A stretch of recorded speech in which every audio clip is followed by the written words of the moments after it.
Bonsoir et bienvenue dans ce 17h sur la radio-télévision communautaire RTC, dont voici les titres.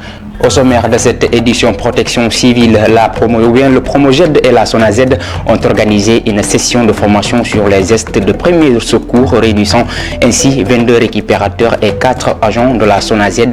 Tambacounda, la campagne nationale de vaccination dans la région révèle des désaccords entre le service départemental de l'élevage et les éleveurs, notamment sur les questions de traitement et de vaccination. Le système Woyofal sous le feu des critiques face à la hausse des prix de l'électricité menace et ouvriers dénoncent et réclament un retour au compteur classique. La deuxième partie de cette édition, le dossier du jour qui s'intéressera à la formation et à l'insertion dans la commune de Ficelle. Un projet ambitieux porté par la municipalité vise à promouvoir les personnes handicapées et les couches vulnérables, et ce sera une affaire de Pape Kairé. Mesdames et messieurs, tels sont les titres. Dans un instant, le développement.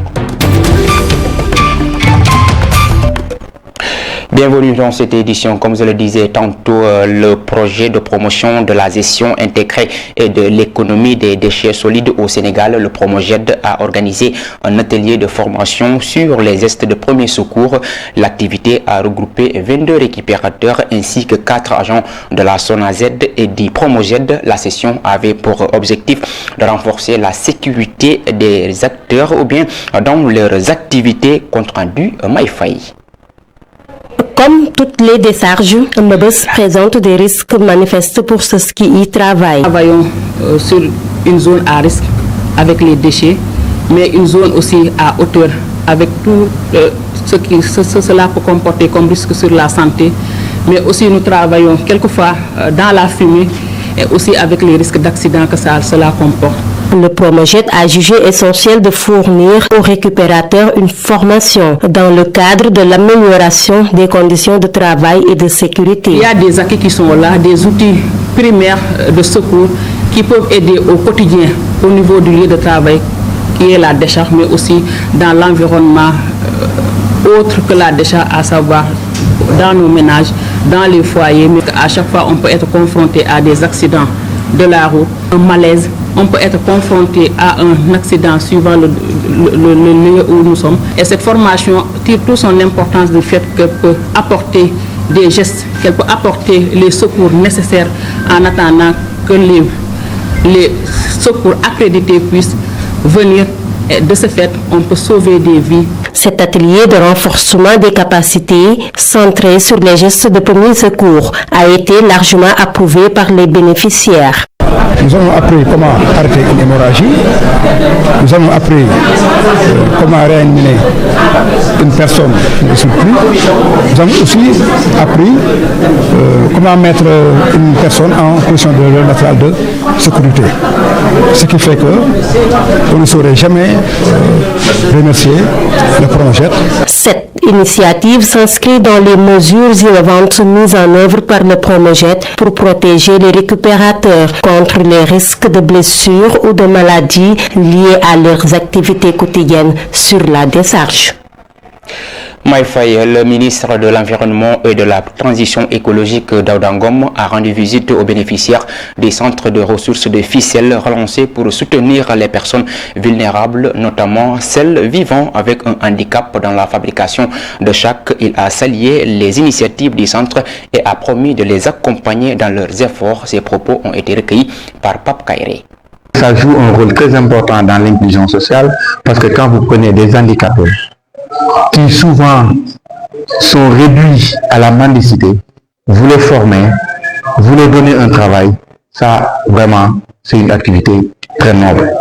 Et au-delà de l'inclusion sociale, ça joue un rôle important dans le développement du Sénégal, mais également dans la création d'emplois. Et encore mieux, ça joue un rôle très très important pour l'environnement. Je me réjouis en tant que ministre de l'Environnement de voir que ce projet joue un rôle important dans la lutte contre le péril plastique. Parce que nous savons que le plastique fait des dégâts énormes dans l'environnement. Et les sacs qui sont fabriqués ici sont soit en papier, soit en tissu, et donc jouent un rôle très important pour lutter contre le péril plastique. Nous sommes très heureux d'être là ce matin et nous ferons tout dans la limite de nos moyens, en collaboration avec M. le maire de la commune de Fissel, pour appuyer davantage ce centre. Et puis, l'Agence nationale de l'aviation civile et de la météorologie a organisé un panel au stand du Sénégal à la COP 29. L'objectif de cette rencontre était d'échanger sur les impacts des conditions météorologiques sur les secteurs ou bien sur les secteurs des transports terrestres et aériens, suivant les propos du responsable du département exploitation météorologique de l'ANACIM au micro de Aïssatou Zinet Badji, notre envoyé spécial depuis Azerbaïdjan. C'était un panel dont la thématique était les impacts des changements climatiques dans le secteur des infrastructures de transport terrestre et aérien. Donc, quels sont les impacts du changement climatique dans ce secteur-là? Nous savons qu'actuellement le changement climatique est, disons, un phénomène qui est d'actualité et que nous vivons au jour le jour au Sénégal. Donc, dans le secteur précis des transports aériens et terrestres, il y a beaucoup d'impacts que nous pouvons citer pour ces secteurs-là. Je prends l'exemple du transport aérien qui est affecté par le climat et qui a un rôle très déterminant dans les opérations de décollage et d'atterrissage au niveau des aéroports et aérodromes du Sénégal. Je prends juste l'exemple de Cap Skirring, l'aéroport de Cap Skirring qui a été fermé pendant 72 heures suite à une forte pluie qui a occasionné pratiquement 300 mm de pluie, ce qui s'avère être le second record national en termes de pluviométrie au Sénégal. Donc suite à cette intempérie, c'est tout l'aéroport qui a été fermé et même le mur de clôture de l'aéroport a cédé lors de cette intempérie. Ça montre l'impact que, disons, ces phénomènes climatiques ont sur le secteur des transports. Et puis, comme annoncé dans les titres, la campagne nationale de vaccination du bétail est en cours à Tambacounda, menée par le service départemental de l'élevage qui sillonne actuellement les 9 communes de la région. Cependant, plusieurs difficultés sont notées sur le terrain, notamment la confusion entre traitement et vaccination, ainsi que le recours à l'automédication par certains éleveurs. Les précisions du chef du service départemental au micro de Keba Kébé. Mais présentement, l'activité phare, vraiment, c'est la campagne nationale de vaccination du bétail. C'est une campagne nationale qui concerne tous les animaux, que ce soit les bovins, les petits ruminants, les chevaux, équins, les ânes et la volaille. Bon, c'est une campagne qui se déroule chaque année sur l'étendue du territoire national. Oui, l'appel que je lance aux éleveurs, c'est que les gens arrêtent de confondre traitement et vaccination. Les vaccinations, c'est l'État qui vient. Il y a un agent de l'État qui est là pour ça et puis qui vient pour la vaccination du bétail avec des auxiliaires le plus souvent. Mais ça, c'est différent d'un traitement. Un traitement, cela veut dire que tu as des animaux malades ou que tu veux engraisser, tu vas à la pharmacie, tu achètes ton produit. Et puis moi, je dis souvent qu'on ne peut pas apprendre en 5 jours, en une semaine comme un auxiliaire. Mais c'est que quelqu'un qui a fait 7 ans à l'université ou 5 ans à l'université ou 3 ans à Saint-Louis ou 3 ans à Bambey, tu ne peux pas connaître ce qu'il connaît en 3 jours ou 5 jours. Donc vraiment que les gens arrêtent de faire de l'automédication. Quand il y a des problèmes dans ton troupeau, il faut aller au niveau du vétérinaire pour avoir une bonne intervention. Parce qu'actuellement, ce que l'on constate sur le terrain, c'est qu'il y a des problèmes d'antibiorésistance. C'est-à-dire un animal qui est traité avec un produit, mais à une faible dose, mais cet animal-là, demain, si tu lui mets le même produit, ça ne servira à rien. Ça ne servira à rien parce que déjà son organisme connaît le produit et les microbes que tu veux combattre, ils connaissent le produit. Mais si le microbe connaît le produit, mais lui aussi, il a une forme de résistance qu'il développe. Mais pour se battre contre ce produit-là. À présent, parlons de toute autre chose. Des journalistes sénégalais ont bénéficié d'une formation sur l'intelligence artificielle et son rôle croissant dans les questions liées au développement et aux enjeux politiques. Cette initiative vise à les outiller afin qu'ils soient capables de contextualiser leur travail tout en évitant les pièges de la manipulation et de la désinformation. Compte rendu Barthélémy Colli. Le syndicat des professionnels de l'information et de la communication a lancé une initiative visant à doter les professionnels des médias de compétences modernes adaptées aux exigences de l'époque. Pour leur part, les journalistes formés estiment que ces modules leur permettront de mieux maîtriser leur contenu et de renforcer la pertinence de leur travail. Nous a permis en tout cas de nous familiariser avec ce nouveau concept qu'on appelle l'intelligence artificielle. Parce qu'à travers une rubrique dénommée, ou je dirais un module dénommé intelligence artificielle, impact sur les médias, on a appris aujourd'hui en tout cas comment utiliser l'intelligence artificielle pour mieux faire notre travail, mais aussi pour faire des recherches et aussi surtout que l'intelligence artificielle, on peut l'utiliser également pour faire du fact-check. Avec l'IA, on peut faire moins. Et ce gain de temps peut être utilisé vers la production d'autres articles. L'équipe d'encadrement se dit convaincue que les journalistes pourront devenir des acteurs majeurs dans l'intégration de l'utilisation de l'intelligence artificielle au sein des médias. Il y a une vraie prise de conscience, il y a une vraie volonté de pouvoir accéder à l'information et à la formation. Et ça me ravit parce que je pense que le Sénégal, à travers ses journalistes, justement, ont la possibilité de pouvoir prendre le train en route, le train de l'intelligence artificielle, et de pouvoir devenir une nation qui sera majeure à travers cet outil. Dans un monde où la géopolitique et les défis du développement exigent une compréhension approfondie, les journalistes, en tant que manipulateurs d'une information devenue un véritable levier de pouvoir et d'influence, doivent développer une intelligence accrue et des compétences adaptées. Et puis, une hausse de l'électricité notée ces derniers mois dans le pays. Une situation qui n'est pas sans conséquences chez les ménages et les ouvriers. Certains d'entre eux indexent le système Woyofal et souhaitent par la même occasion le retour des compteurs classiques. Dienaba Omar Sow. L'électricité, cette denrée devenue luxueuse, pèse de plus en plus sur les ménages. Avec 2000 francs, on pouvait alimenter quelque chose, mais actuellement, c'est cher. Les 5000 francs ne font plus 2 jours. On te parle de tranches, c'est très difficile. Le mois passé, j'ai payé 48 000, alors que les mois précédents, je ne payais que 20 à 25 000.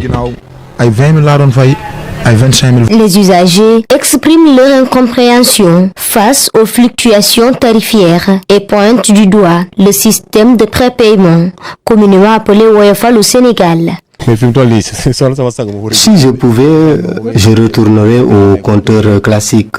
Je le ferais parce qu'avec le Woyofal, c'est devenu difficile. Avec 10 000 francs, je gérais pendant un mois, mais là même, avec 5 000 francs, ça signale le rouge. Les ouvriers subissent également de plein fouet cette augmentation. Pour échapper aux lourdes charges, certains ont été contraints de réduire drastiquement leur production. J'achetais du matériel à 22 000, mais là, j'essaie d'économiser. J'achète 2 à la place de 3 barres à cause de la cherté de l'électricité. Parfois, en pleine activité, ça s'éteint et tu es obligé d'attendre qu'un client amène quelque chose. Pendant ce temps, certains tentent de justifier la hausse par les récentes mises à jour des compteurs Woyofal et restent convaincus qu'une baisse interviendra dans les prochains jours. Très bientôt, Mesdames et messieurs, c'est cet élément qui met fin à la première partie de cette édition avec la complicité de la régie, la deuxième partie. Je vous le disais tantôt, la deuxième partie de cette édition consacrée en tout cas aux conditions ou bien en tout cas qui mène vers la commune de Fissel-Mbadane qui a mis en place un projet ambitieux visant à promouvoir la formation et la création d'emplois pour les personnes vulnérables. Ce projet s'articule autour de 3 axes principaux: la formation et la fabrication de sacs pour les personnes vivant avec un handicap, l'alphabétisation des femmes et le maraîchage destiné à l'autonomisation des jeunes. Pape Kairé. Accompagner les personnes vulnérables, en l'occurrence les jeunes, les femmes et les personnes vivant avec un handicap, tel est l'objectif du projet mis en œuvre au centre de ressources de Fissel avec l'appui de One Love ODV et ses partenaires. Des activités telles que la formation des handicapés, l'alphabétisation des femmes, le maraîchage et la formation des jeunes en couture. Le taux de chômage est très élevé au Sénégal et particulièrement dans les villages. L'alphabétisation permet à la femme, n'est-ce pas, de pouvoir lire et écrire, de s'adonner à des activités, de calculer, etc. Et donc on peut dire que ces activités cadrent avec la vision du gouvernement du Sénégal. La première phase du projet, qui était en grande partie destinée aux personnes vivant avec un handicap dans la fabrication de sacs, est confrontée à un problème d'écoulement du fait de l'enclavement du centre. Tu as vu, les sacs sont là. Depuis lors, on n'a même pas vendu 20.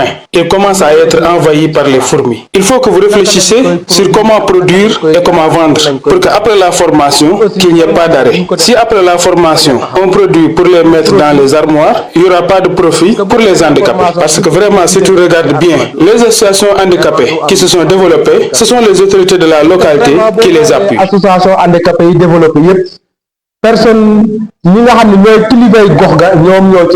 Toujours dans cette première phase du projet, en dehors des activités envers les personnes vivant avec un handicap, des femmes ont bénéficié de cours d'alphabétisation. Une initiative magnifiée par la présidente de l'Union locale et exhorte les femmes à y associer des activités génératrices de revenus.